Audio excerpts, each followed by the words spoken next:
I want to hear cannons. Downfield, pull up, ball to the 5, touchdown Tampa Bay. Mike Evans does it again. Fire the cannons, Bucs. It's first and goal. That's picked off. That's picked off. And who else? Rondé Barber. And the Tampa Bay Buccaneers may ride to the Super Bowl with that one. Third down, 18. Dropping Gannon, looking Gannon. Those up with the head. Intercepted. At the 40. Derek Brooks 30. Brooks to the 25, 20. Derek Brooks all the way. There it is. The dagger's in. We're going to win the Super Bowl. And then the cannons come. Fire them. Keep on firing them. Keep on firing them. Hello and welcome back, Bucs fans, to a brand new edition of the Cannon Fire Podcast. I'm your host, as always, Rhett Matthew, joined alongside me, my good buddy and co-host from BucsNation.com, Mr. Evan Wanish. Joining us on the show today from PewterReport.com, the legendary Matt Matera returns to the Cannon Fire Podcast. Matt, believe it or not, I know that this is the time of year where things can kind of, at least football can kind of fall by the wayside. Everybody feels like we're in this period just waiting around for training camp to start, but we've got a surprising amount of Buccaneer news to break down this week, and we're very excited to have you back on with us. Yeah, it's a pleasure to be on. Thank you, Rhett and Evan, for asking me to come on. And I was really digging that intro as well with the beat and obviously a lot of the broadcasting and stuff. So, yeah, it's great to be on. Thanks, guys. Absolutely, man. So let's go ahead and dive right into things here. The most pressing matter regarding the Tampa Bay Buccaneers is not anything that happened at rookie minicamp. It is not the veterans getting back into the building. It is the Ring of Honor. The Tampa Bay Buccaneers have announced that they will induct their first player into the Ring of Honor. If I'm not mistaken, first player since 2019 to go into the Bucs Ring of Honor? Yeah, well, there's a whole thing like they put Bruce Arians in a couple of years ago, and then they had the Hall of Fame ceremony for Rondé Barber. He was already in, but, you know, that was a little bit different. So I want to say the last one was Bruce Arians, Monty Kiffin as well. But, yeah, it's been a little while. Yeah, so first player to be in the Buccaneers Ring of Honor and the 16th member of the Buccaneers Ring of Honor. One of the most feared pass rushers in franchise history. Defensive end, Super Bowl champion, Simeon Rice. This guy was a menace. He was feared by quarterbacks across the league. And to be completely honest with you, Matt, when you look at that daunting Buccaneers defense from back in the day, right? I mean, you've got legends all over the place. With as good as Simeon Rice was, I mean, it felt like he was overlooked for at least a little while. And the Buccaneers, you know, COO Brian Ford coming out and saying that they need to rectify that oversight. It's good to see Rice finally get his flowers here. Yeah, he absolutely deserves it, whether or not he should be in the Hall of Fame, and I know a lot of Bucs fans believe that he should be. Well, one step into getting into the Hall of Fame is being in your team's Ring of Honor. So it was long overdue, as you said. So much talent from that first Super Bowl winning team, and there's a case to be made. I know all the interceptions happened late, and there's a couple of pick sixes, but Simeon Rice has a case to be made, not just for that playoff run, but in the Super Bowl itself to be Super Bowl MVP when they won in the 2002 season. I know it happened in 2003 just based on the calendar. But, you know, he was a little bit before my time, like living in Tampa and everything like that. And, you know, I've heard from the great Scott Reynolds at PewterReport.com, he would call him, Simeon Rice, like an alien. And to be at his introductory press conference on Monday to announce him into the Ring of Honor, hearing him just talk about going on so many different tangents and so many different stories, but being truly Simeon Rice was really cool to see. One of my favorite things was he said, I knew I was the baddest MFer on the field when I was out there. I knew I was the baddest MFer in the world. So he definitely did not lack confidence, and I'm very happy for him to be in the Bucs Ring of Honor. Yeah, and he's a huge personality as well. I mean, like you said, there were so many sound bites from that press conference, and I'm sure that things afterward where he's very outspoken. And I'm sure that there were plenty of moments where the Buccaneers PR team had to collectively, you know, clutch their pearls. But Evan, you know, this is, again, a guy who I think is overlooked. The Buccaneers have a lot of prolific pass rushers in their history. They got a lot of great defensive stars. I think Simeon Rice, even being on that defense, has gone overlooked for a very long time. It's good to see him finally get in. Yeah, and they didn't reach that mountaintop, right, until Simeon got there. And was he the sole reason? No, there was a bunch of other things, but he was part of it for sure. Just like Matt mentioned, about that Super Bowl. You could have made a case that he was maybe the MVP of that Super Bowl. I remember, I think it was on the opening drive. He had a big sack to stop Oakland there. They only got 3 points, and then the Buccaneers sort of dominated from that point on. Yeah, I mean, look, he came in and look, to be able to add a player that caliber to that defense at that point was crazy. But I mean, yeah, he was an instant impact player, one of the best, one of if not the best pure pass rusher the Bucs have had, and they've had some good ones. They've had some guys. I mean, obviously Shaq Barrett's a guy who was signed as a free agent, right? Broke the sack record his first season with Tampa, won a Super Bowl with the Bucs, right? But in terms of longevity and just consistently being like elite, Simeon Rice probably has him beat there, right? And I think you see the amount of double digit sack seasons he had, and it's definitely something that's been long overdue. And hopefully, this is sort of a stepping stone, right, to him potentially getting into the Hall of Fame. Because he's definitely a guy I think that deserves at least some more recognition for that. In that 2002 season, again, we can talk all day about the defense and the statistics that they put up in that 2002 Super Bowl season. Simeon Rice led the team in sacks. He had 15 and a half sacks in 2002. He got 4 more in that postseason run when they ultimately win Super Bowl 37.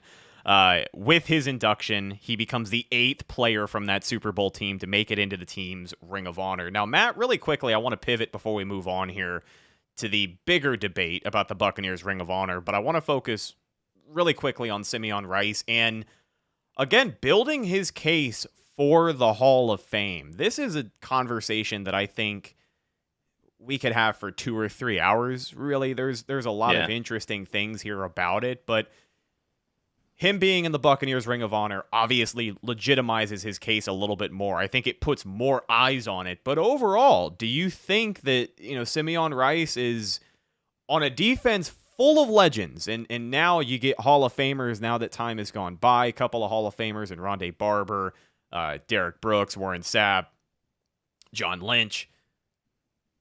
Do you think Simeon makes the Hall one day, or do you think he's this close and we might have to wait a long time?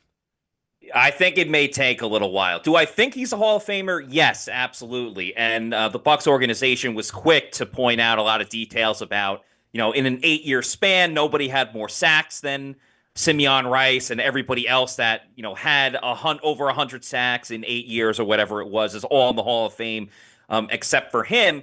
But in a weird way, he gets penalized because he was on such a good defense that because they already put in guys earlier on, it makes it that much tougher for somebody that was still great, but part of that same defense. And we saw how much longer it took for Rondé Barber, where if you talk to any Bucs fan, it's like he should have been in the day that he retired or the 5-year waiting period that it takes. We've seen like DeMarcus Ware went in a couple years ago, and good for DeMarcus Ware and everything, but the problem I have is like if Simeon Rice did that in a Cowboys uniform, he's probably already in the Hall of Fame, and we're not having this discussion. But it goes back to like the overall attention of Tampa and the media that the Bucs get. So while I do think he should be in, and guys like Tony Dungy will certainly lobby for him, I don't know if he's going to get in just based on everybody in his era that's already in, people that aren't in, and then every year new faces become eligible that probably have a better case than him. I have a feeling we're going to be having a similar discussion in I don't know 6, 7, 8 years when it comes to one Levante David when it comes to the Hall of Fame. Have a feeling a lot of the things Matt said there might apply to Levante David as well, right? A guy who's obviously think a Hall of Famer. And look, that's down the line. Just when Matt was talking there, that's the first sort of thing that popped into my head of like probably should be, but like the recognition thing, right? All them years where Tampa sort of struggled and a smaller market team not being on prime time as much, even though they have a championship, right? They've been to multiple playoff games. There's multiple awards and honors there. I just don't know if there's enough. But yeah, I think I think when you look at on paper and just just like the Bucs had mentioned, the amount of sacks that he had and just the impact on the game, I think he should be. But I do agree with Matt. It might take a little bit, and it wouldn't shock me if it never happened. Because look, there's a lot of good players right now that are just not Hall of Famers and probably won't be. Yeah, you're 100% right. And I got to say, I really hate to interject with such sad news here, but breaking news, Colts owner Jim Irsay has passed away, which Oh is, my goodness. yeah, very, very surprising. A bit of a shock there. Unbelievably sad. Yeah. Yeah. Very, I guess, interesting situation the Colts now find themselves in, but very sad news, breaking news, NFL news. We're going to cover some other big NFL stories today. But yeah, that broke a few minutes ago, and just incredibly sad. You hate to see that happen. Yeah, it's horrible. It really is, man. So I don't know how you segue out of yeah, that. I know. I'm sorry. I definitely No, felt it's like okay. I mean, it's shocking news. I feel terrible too. He certainly an interesting owner. Yeah, Man, that's horrible. yeah, it is. So obviously, we'll have to wait and see what the Colts do moving forward. They did release a statement. You can go check that out. That out on their social media. But rest in peace to Jim Irsay. Yeah, very, RIP. very sad news there. Let's dive a little bit more though into this topic of the Buccaneers Ring of Honor. I think that's really the big selling point of today's episode for us in particular. There's been a bit of a debate, and obviously everyone's very happy about Simeon Rice finally making the Ring of Honor, but the $1 million question is, who's next, right? And I think there's a few ways you can approach this, Matt. I want to get your opinion first. I want to know who you think will be next, and I want to know who you think deserves to be next, because I definitely feel like that's the really two different ways you can approach this, because a lot of people feel one way, and then obviously the Buccaneers organization is going to feel another, but there's some very legendary names still on this list not in the Ring of Honor. Yeah, it's true. In 50 years, you feel like there's going to be a little bit more history about everybody. And it's funny, we did a Pewter Report roundtable we do on every Tuesday, and we decided to be topical with Simeon going into the Ring of Honor, like who should be next. And my answer, and it's been a debated topic overall amongst Bucs fans, I think Tom Brady should be in the Bucs Ring of Honor. Now, everyone's be like, oh, well, he was a Patriot and all those things. And yeah, he was, absolutely.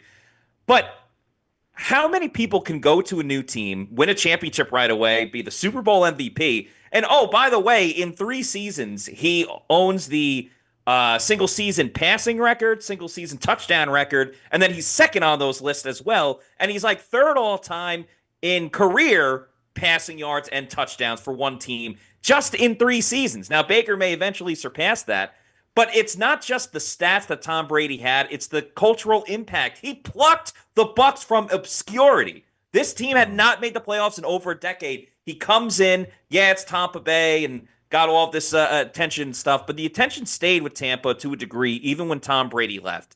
He made the Bucs a consistent playoff team. The TB12 aura, if you will, is still there to a degree. People still work very hard. So I think Tom Brady should be in soon. If you want to talk about someone that deserves to get in, kind of looking at the running back position. Warwick Dunn, I think, would be very interesting. James Wilder as well, I think, would be very interesting. But TB12, man, I mean, people are quick to say, well, he didn't care about being a Buc. Well, he certainly cared, throwing all those touchdowns, throwing for all those yards, and winning a Super Bowl with him. Yeah, I don't know how much more you can argue the guy cared about being a Buccaneer, regardless of what he said since retirement. I mean, the guy's retired. If you retire, you may not want to talk about your old job all that much now that you've got a lot of other things going on. And I agree with every point that you made about Tom Brady. I do believe that, yes, eventually he will be in the Bucs Ring of Honor. And Evan, you and I kind of talked about this the other day. I feel like this is where the line obviously gets a little blurred here about who we think will most likely be next versus who deserves to be next. And, the running back position, Matt, I'm glad you brought that up as well. James Wilder is up at the top of a lot of people's lists, and I'd argue he's higher in demand than a Warwick Dunn just because Warwick Dunn has a legacy in Atlanta.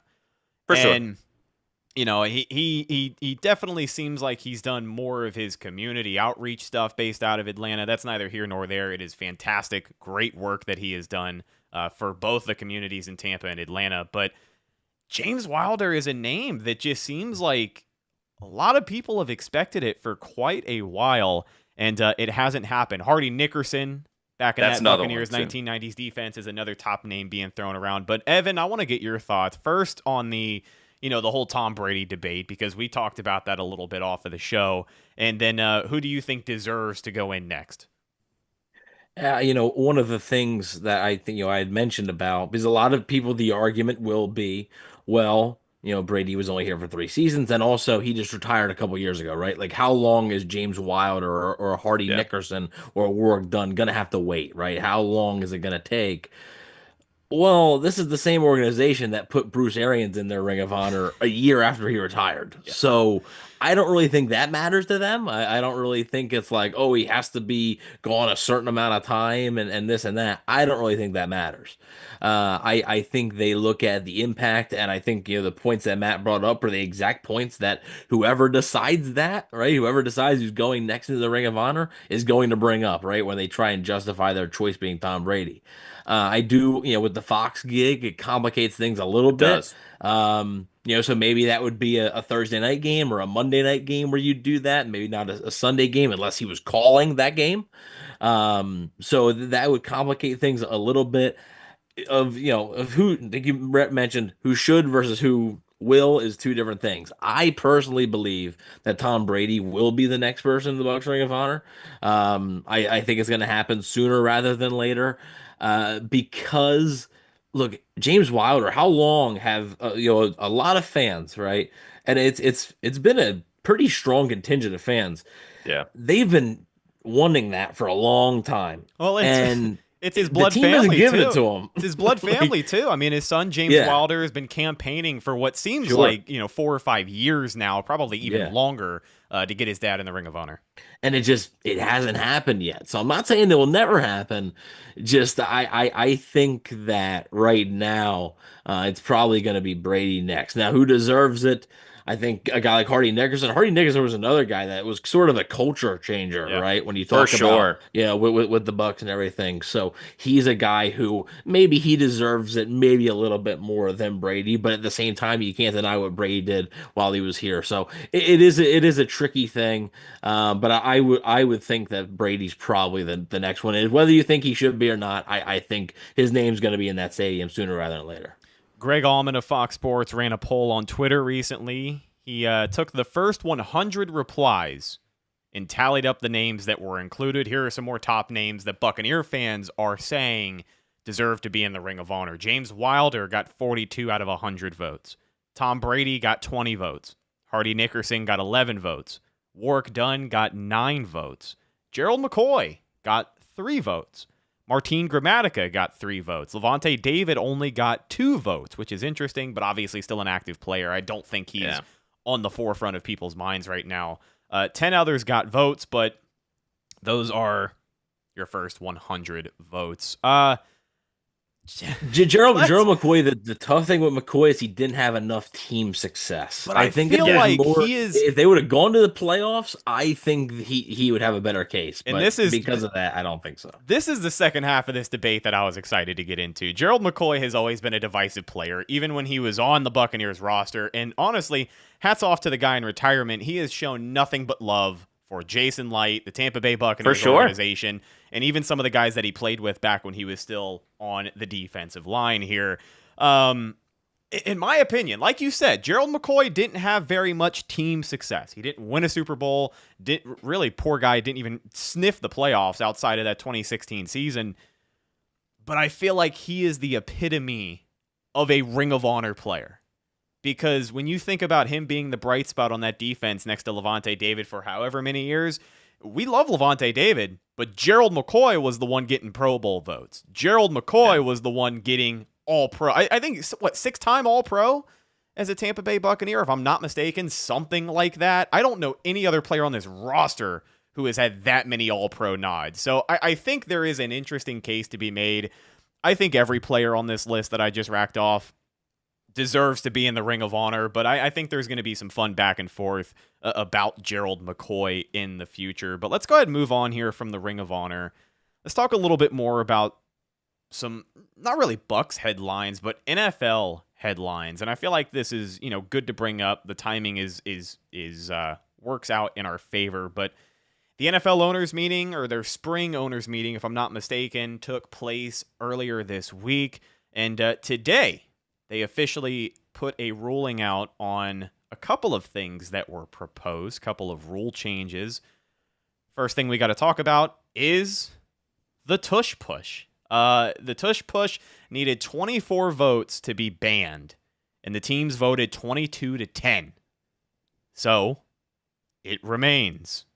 Matt, I want to ask you your thoughts first on the Tush push, the fact that it's still going to be in the game, and do you feel like this is just a discussion that's going to continue at a later date when they try to ban it again?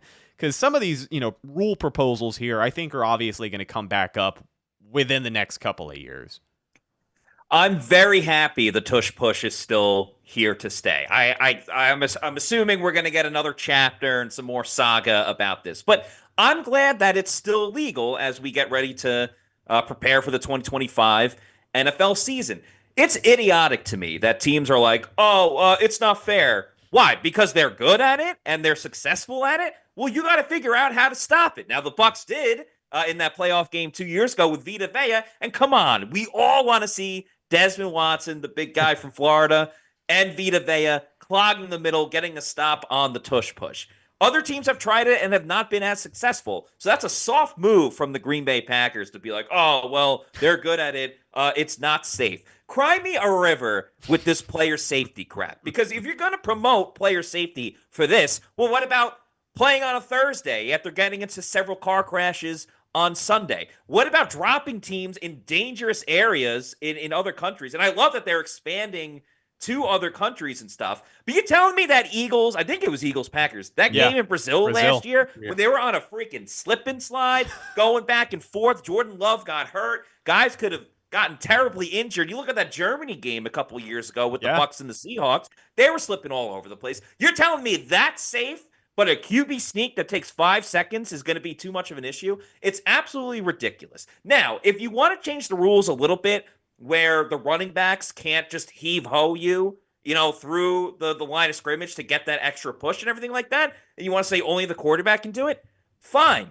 We can have that conversation, but don't completely take it out of the game because one team understood how to perfect it. The Bucs have a plan to stop it, but nobody else can figure it out. That's on the rest of the league. That's not on the Philadelphia Eagles. And if you want to call it a rugby play, okay, you have a drop kick is 2 points. Like, everything is made up in the NFL. You can kind of do whatever you want. You used to be able to do a surprise onside kick. Now you have to declare it. Last year, you could only do it in the fourth quarter. Yeah. Now you can do it whenever, as long as you say, hey, I'm doing an onside kick. So any of these rules are just kind of a figment of our imagination anyway.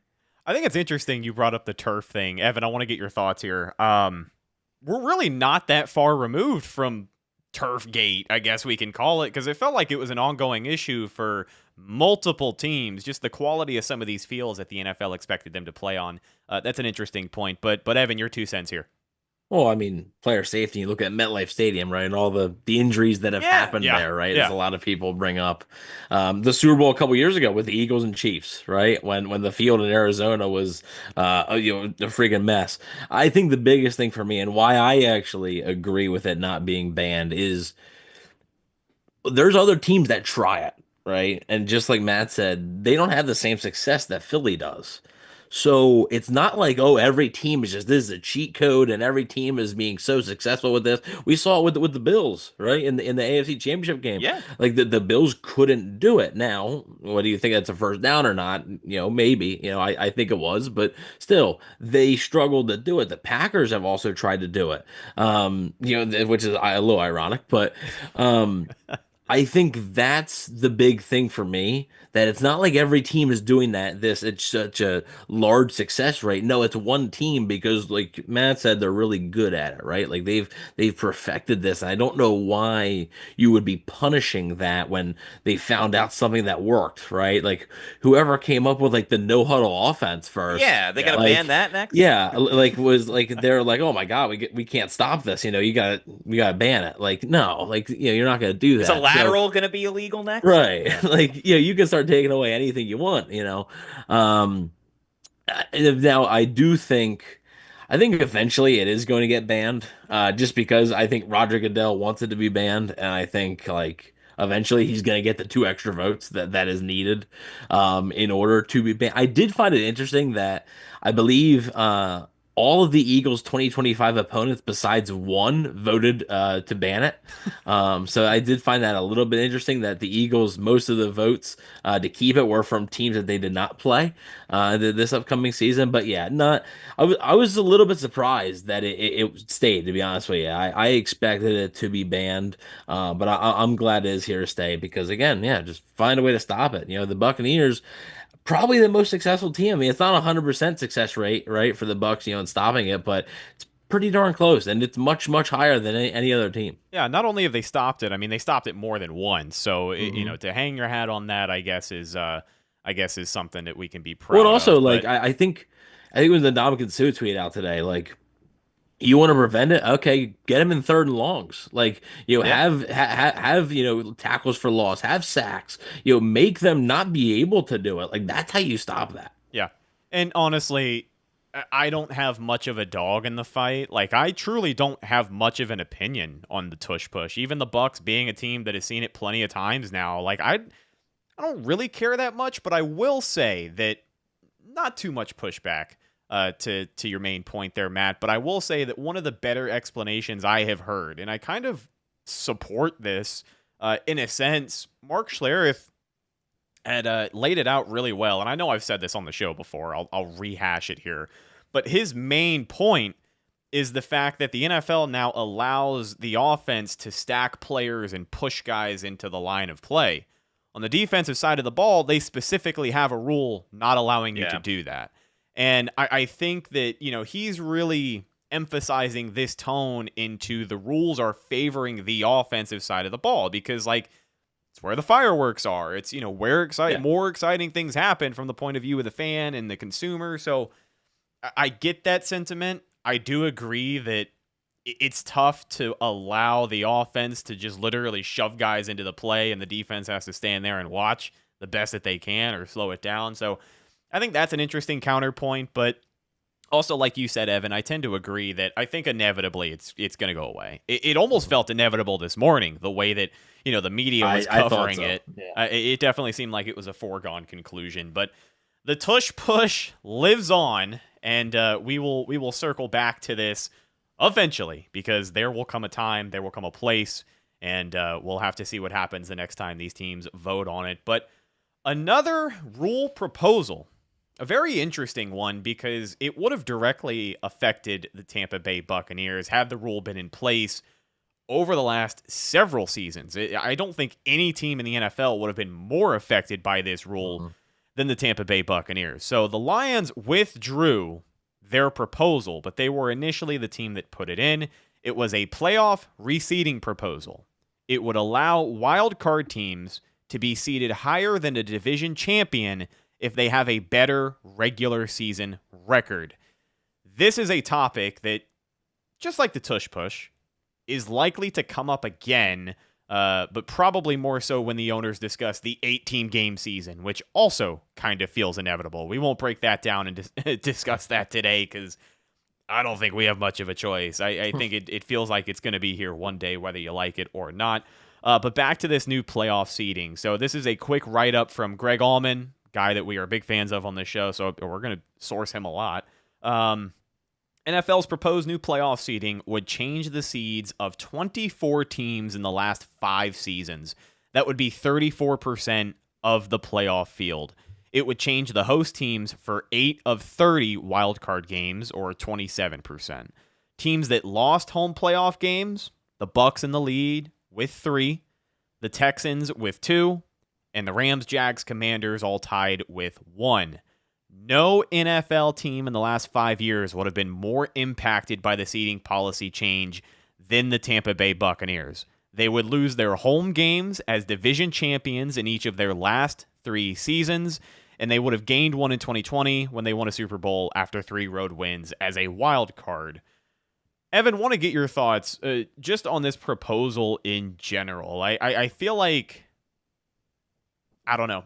Truthfully, I feel like this one's kind of dumb. I feel like if you win your division, it kind of should be that. Regardless of what the regular season record is, if you are a division champion, I feel like that should at least count for something. I agree. I know what they want to do. I get it. The word like you want to make like regular season football like maybe mean a bit more because we're chasing this down and yeah, we already have our division locked up in week 16, so we don't have to worry about these games, right? Like I sort of get that. At the same time, though, my biggest thing was what were they going to do with the strength of schedule thing? Because one of the things where the Bucs schedule just came out. Okay, they're playing a first place schedule. So since let's say the Bucs go 9-8 this year and win the NFC South again, but they get the 6th seed, right? So they have to go on the road for a playoff game, and then in 2026 they would also play a first place schedule, but they didn't even get the opportunity to have a home playoff game. Yeah, Like that to me kind of feels a little bit messed up, and that's one of the things I really didn't like. And it would have been interesting to see what they would have done. I do agree with you that it is probably going to come back up again at some point. And yeah, the Bucs should be pretty thankful. And I didn't want it to happen because to me, I think it waters down the division a little bit more. It just makes it mean a little bit less. It's like, kind of and I understand their conferences kind of, but like basketball, right? Winning your division in basketball, like I know there's Means only nothing. two, yeah, like there's only two in the thing, but like you're not gonna go, yeah, the Celtics or whatever it is, the Atlantic or Atlantic Division champions. Like nobody cares. Like they're not going off celebrating that. And I almost feel like if the NFL did this or eventually does this, it might water down winning your division a little bit more because like yeah, like okay, yeah, you won a division with only 9 wins. Maybe if you were in a better division, you don't, but that's still something you hang your hat on. But now you're going to be winning the division to be the 7th seed. And I understand winning your division would still guarantee you a playoff spot. But to me, I think it would just sort of lose that little bit of luster, I think, with winning that division and make those division games feel a little less meaningful. So this is a topic where kind of like we were talking about on the last one with the tush push, Rhett, where I'm kind of like good either way on this rule. If they want to keep the seating the same, fine. If they want to change it, I'm good with that too, because I kind of see a lot more of the side of like, why should a team that's neck and neck with another team that has 13 wins, if you don't get first place, your consolation prize is you have to go on the road. Like, I get it. I think it's already a benefit. If you win your division, you get into the playoffs. That's really all you should be given. Is anybody proud that the Bucs went 8-9 in 2022 and got to host a playoff game? Like the Bucs had no business hosting a playoff game going 8-9.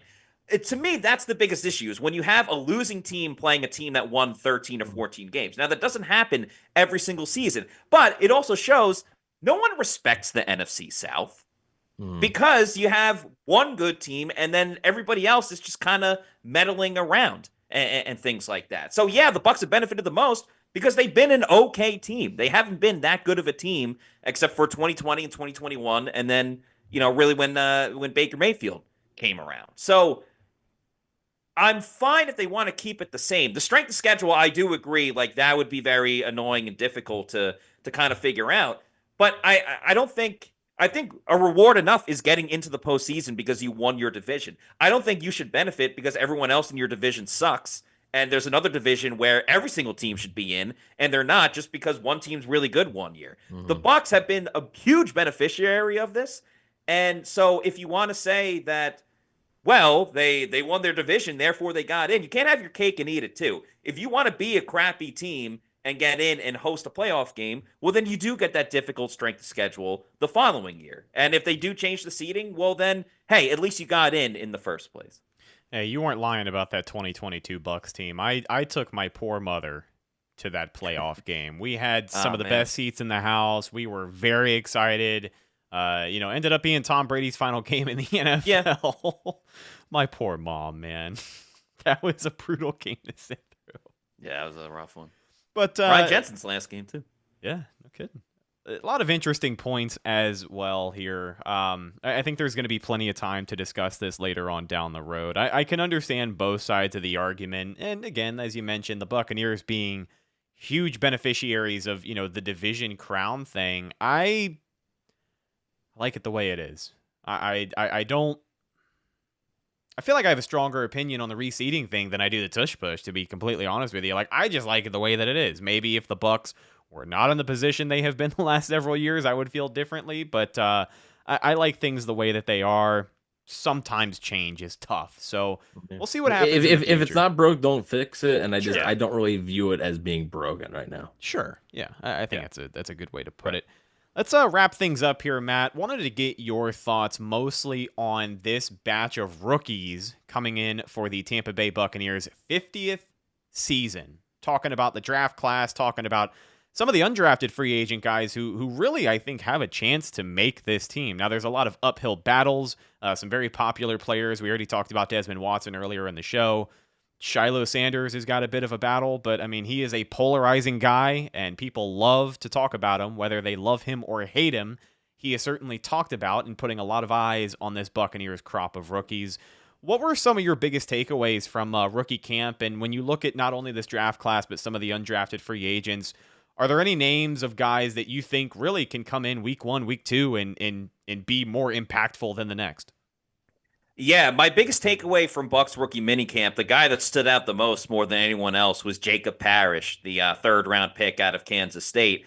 Had 2 interceptions over the weekend. Todd Bowles said he was the fastest guy, like even faster than Tez Johnson, anyone else out there, a wide receiver. It was the cornerback, Jacob Parrish. Just learning more about him, we all kind of penciled him in to be a slot corner playing the nickel, but he can play outside as well. And it was funny because we had Zion McCollum on our podcast a week or 2 ago, and he was talking about some of the more difficult guys to go up against. And he mentioned Darnell Mooney, who's a wide receiver from the Falcons, more of a smaller guy, quick, jittery. And that might be a situation where, yeah, Zion's going to be your starter on the outside, but Jacob Parrish might be the guy in the slot or sometimes even lining up outside, but dealing with those faster, quick twitch guys because he doesn't have the ideal Todd Bowles length that he likes in corners. So Jacob Parrish certainly stood out. Shiloh Sanders was very vocal. I know he gets talked about a lot, as you just mentioned. I'm not sure if he's good. I'm not sure if he's great. I'm not sure if he's awful. But what I will say is I was interested to see if he was going to come in and be cocky. Hey, here's my camera crew. But no, he's been all business. I think everyone saw his press conference as well, where he shook everyone's hands and said he wanted to be the snack guy. Yeah. Who else? David Walker. Again, great speed off the edge. Tough to really tell when you're not really tackling and stuff that much. But those guys certainly stood out a little bit. As far as big impacts as well early on, like certainly Emeka Ibuka with the Chris Godwin injury situation, like he's going to have a big impact. I think if Tez Johnson is the returner, he's just an electric personality. I think he'll really add a boost to that group.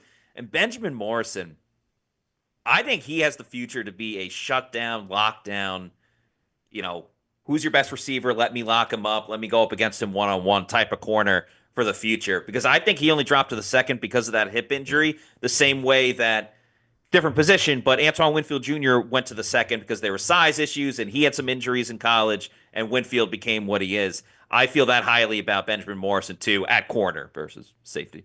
Would you say, and this is mostly just about the secondary, your corners and your safeties as a position room, would you say that's the most improved area on this defense? I know a lot of people want to look at the pass rush and the defensive line, big shiny free agent in Hassan Reddick, and then again, very excited about David Walker. He is a guy that I just want to see him put the pads on, because on tape and with the effort that he shows out there, he explodes, but obviously a little undersized for the NFL.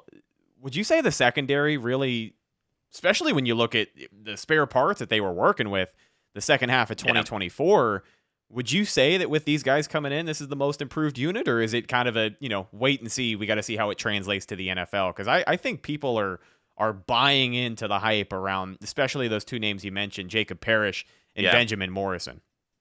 I would say it's kind of a tie between the secondary and the pass rush from the outside linebackers. But the floor for the corners and the secondary this year is way higher than it was a season ago. Because think about it. Bryce Hall is back, but now Bryce Hall is going to be your 4th string corner versus last year he was his 3rd string. And I would be shocked if he gets injured breaking his leg again the first game of the season. To have Bryce Hall as your 4th corner is pretty good. Kindle Vildor as well has some experience playing in the secondary. And really, you're just better equipped when, unfortunately, something will probably inevitably happen to Jamel Dean. And Dean gets injured a lot in games versus like, hey, on Friday it's announced that he's out, therefore you can kind of better prepare. So overall, the depth is leaps and bounds better. Now, you can never prepare for, 4 guys getting injured in a game and in a season, but I really like where the corners are at this year. I think one of them has to get their hands on the football, right? Whether it's Zion really, coming to fruition this year. Benjamin Morrison had 9 interceptions in essentially 2 seasons. He only played a couple of games last year. Parrish has already been showing it. So the interceptions are going to be way up this year for the entire secondary. I can tell you that much. Well, yeah, I mean that's something that Todd Bowles really wanted, right? I mean, that was something that he talked about very early in the offseason, right? About needing to find a way to get more turnovers and, more specifically to get more interceptions. I think the Bucs had 7 interceptions this past season, just a crazy low number, which man, that's in today's NFL, that's tough to live, right? It's a tough way to live. When you're playing a lot of good quarterbacks, you need to find a way to take the ball away. So I think that was a point of emphasis for the Bucs. And yeah, I mean, the secondary is definitely a group where you could be looking at guys like Benjamin Morrison, Jacob Parrish playing some bigger roles because, like Matt said, odds are that Jamel Dean is not going to play all 17 games, right? And if he does, he may. There's been times he comes in and out of the game 2 or 3 times during the game, right? He gets, like Matt said, he gets banged up during the game. Maybe he comes back. Zion McCollum even last year missed a little bit of time.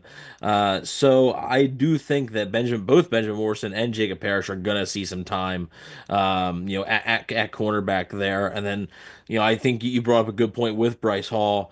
I know that the Bucs really liked him last year, right? I think they were pretty bummed when week 1 the dude goes down with injury, and he would have helped out. I mean, especially with how the injuries in the secondary.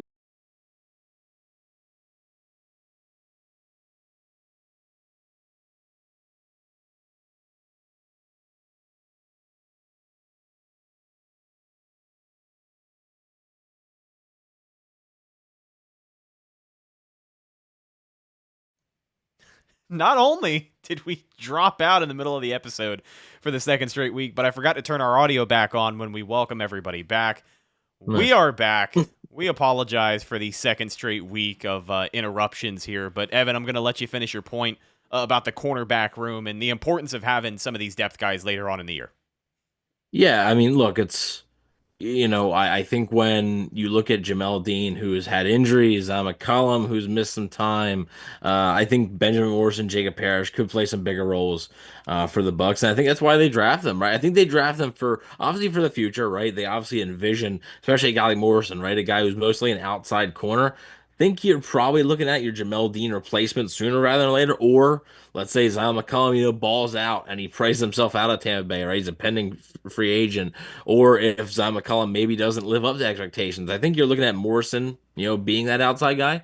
So maybe for the future, but I also think for the present, I think in the present these guys can provide depth and be useful for the Bucs in many different ways. Yeah, and I'm happy that you mentioned that 7 interceptions, not necessarily because it's something that, we should be super excited about, but not only did they only get 7 picks last year, you remember the drought that they had for several weeks, just not getting an interception. The guy who ended that drought was Tyke Smith.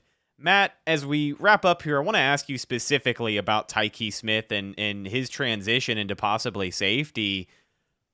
I don't know if coaches are a little bit more hesitant than they were a couple of months ago, but what are your thoughts on where Tyke Smith is tracking now in this Buccaneers defense? Because again, this is a defensive backfield that has a lot of star power.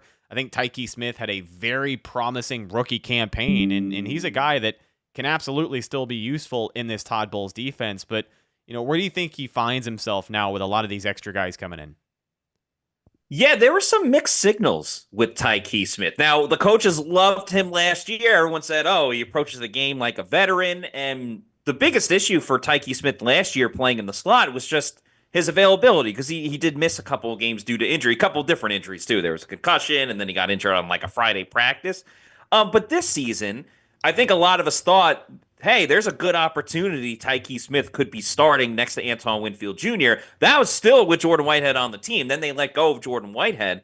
And we spoke to Todd Bowles on a couple of different occasions. We've spoken to Jason Light on a couple of different occasions too, and their stories don't always link up, and not that it necessarily has to.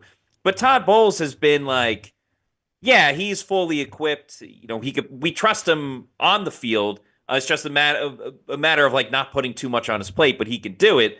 And Jason Light was kind of similar with that in terms of we like him, but we don't want to give him too much. But now you fast forward through free agency and the draft, they didn't address safety. So who's going to be playing safety is Tyke Smith. And then we speak to Nick Rapone, the safeties coach, the other day, and they're like, so what do you think about Tyke Smith, playing safety this year? He's like, well, I don't really know what to think because I've never seen him play safety before. He only played slot last year, but he did a great job in the slot.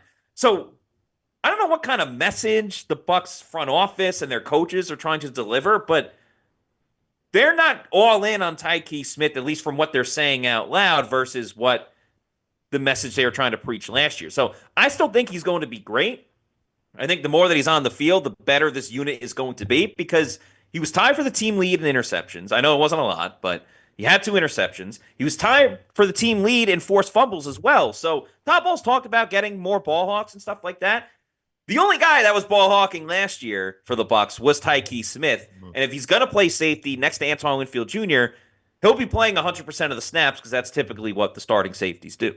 Yeah, and absolutely. I think it's a good point to bring that guy up because you don't want to see a player that talented become an afterthought or fall by the wayside. And I don't think anybody on the Bucs coaching staff has that intention, but I wanted to get your thoughts because I had also picked up, the mixed signals. I think that that quote from that most recent quote from Coach Ramon.